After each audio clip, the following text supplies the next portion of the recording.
بسم اللہ الرحمن الرحیم۔ رسول صلی اللہ علیہ وآلہ وسلم نے فرمایا، فجر اور اشراق اور عصر اور مغرب اور عشاء کے دوران سونے سے باز رہو۔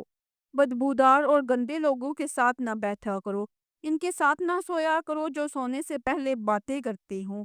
دائیں ہاتھ سے کھانا کھاؤ، اپنے کھانے پہ اداس نہ ہو کیونکہ یہ ناشکری ہے۔ کھانا اگر گرم ہو تو اسے پھونک مار کر ٹھنڈا نہ کرو۔ جھوٹ نہ بولو، اندھیرے میں مت کھاؤ، کھانے کو سونگھنا بد تہذیبی ہے۔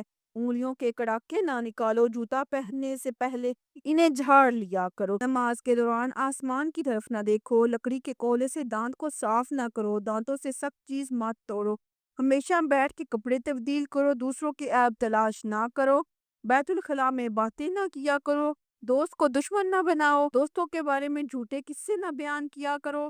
چلتے ہوئے پیچھے مڑ کر نہ دیکھا کرو، اکیلے سفر نہ کیا کرو، اچھے کاموں میں دوسروں کی مدد کیا کرو، فیصلے سے پہلے مشورہ کر لیا، مشورہ ہمیشہ سمجھدار کے بجائے تجربے کار سے کرو۔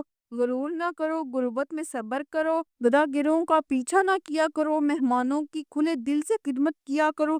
یہ عادات انسان کی شخصیت نکھارتی ہیں۔ برا کرنے والوں کے ساتھ ہمیشہ نیکی کرو، اللہ پاک نے جو عطا کیا ہے اس پر شکر کرو۔ زیادہ نہ سویا کرو، زیادہ سونا یادداشت کو کمزور کر دیتا ہے۔ اقامت اور اذان کے دوران گفتگو نہ کیا کرو، اپنی خامیوں پر غور کیا کرو اور توبہ کر لیا کرو۔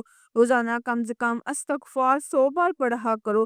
اللہ تعالی ہم سب کو سنتے نبی صلی اللہ علیہ وآلہ وسلم پر چلنے کی توفیق عطا فرمائے۔